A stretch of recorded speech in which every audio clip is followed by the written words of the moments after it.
Well, blessed Wednesday to you as we come with your daily encouragement. And we are in Deuteronomy 26, and we've been complimenting some of the stories around the feeding of the 5,000.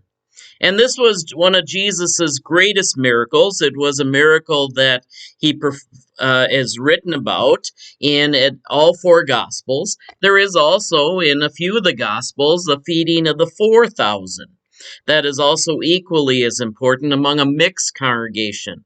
And this is showing that the ministry of Jesus as the Son of God, the provider in a deserted place, is also a new nation being formed.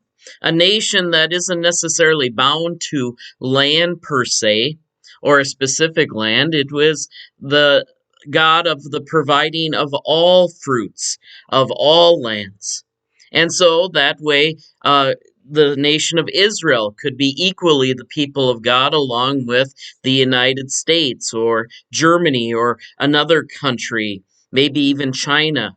It is the Jesus who is not just the Jewish Messiah or the Israel Messiah, but he is the King of Kings and the Lord of Lords.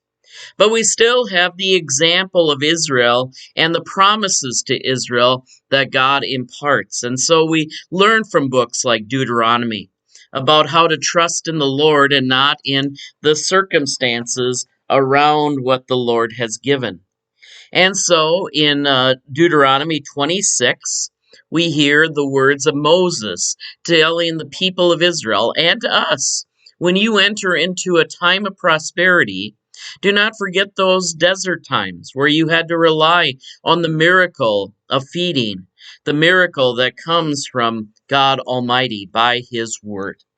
And so it says in Deuteronomy 26, when you have come into the land that the Lord your God is giving you as an inheritance to possess, and you possess it and settle in it, you shall take some of the first of the fruit of the ground, which you harvest from the land that the Lord your God is giving you, and you shall put it in a basket, and go to the place that the Lord your God will choose as a dwelling for his name.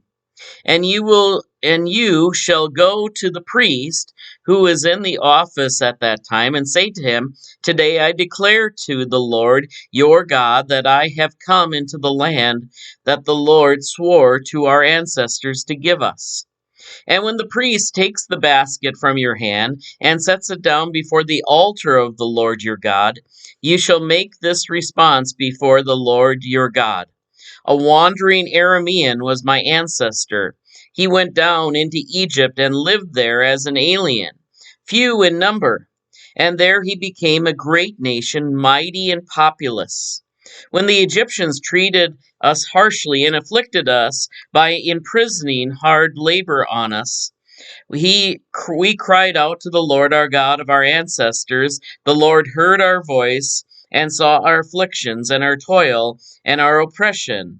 And the Lord brought us out of Egypt with a mighty hand and an outstretched arm and a terrifying display of power with signs and wonders. And he brought us into this place and gave us this land, a land that is flowing with milk and honey.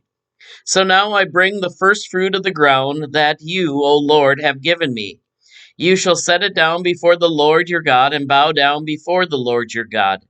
Then you, together with all the Levites and the aliens who reside among you, shall celebrate with all the bounty of the Lord your God has given to you and to your house.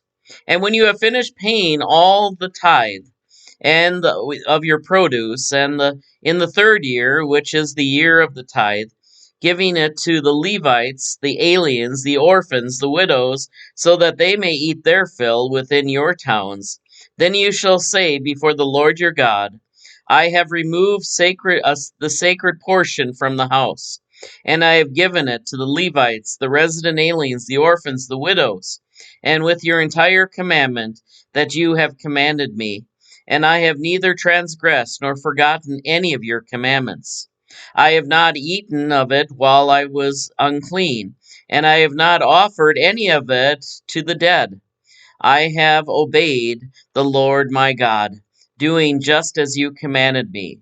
Look down from your holy habitation from heaven, and bless your people Israel, and the ground that you have given us, as you swore to our ancestors, a land flowing with milk and honey.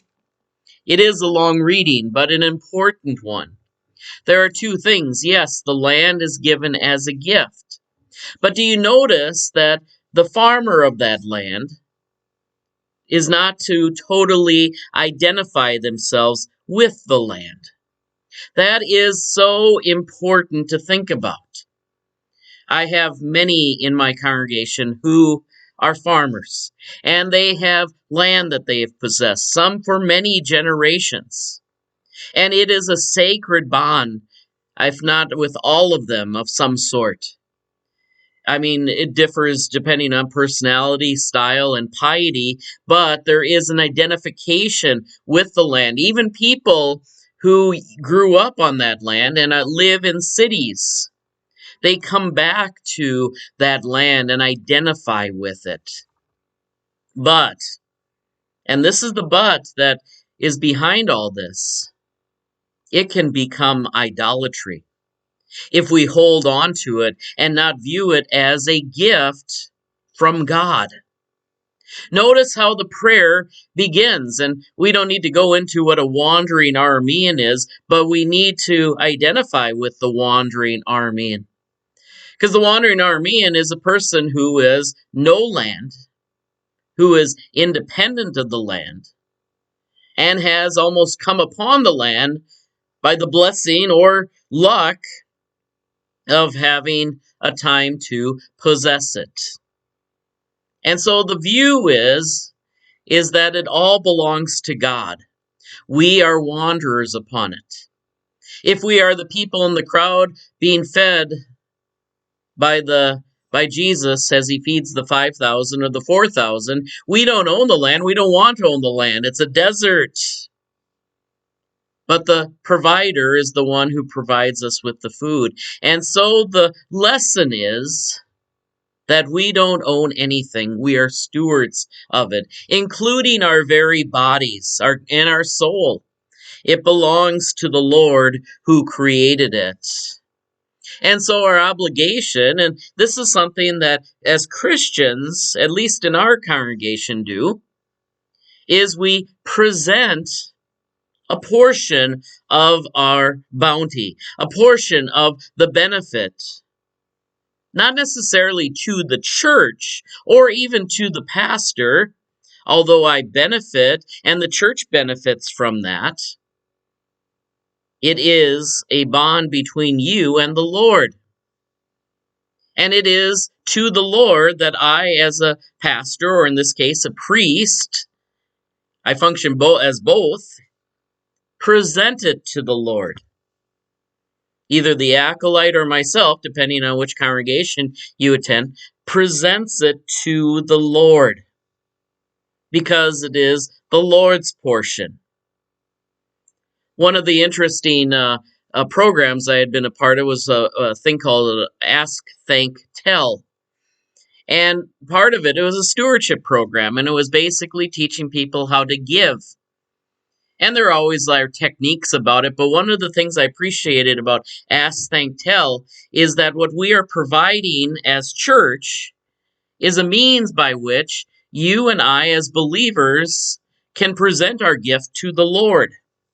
That's basically what our mechanism is. Now, there are many challenges to that mechanism, whether they come from TV preachers or just simply organizations that we think are worthy, whether they be political or service-oriented. And they're all good things, and they all are kind of a portion of our giving we may give to them.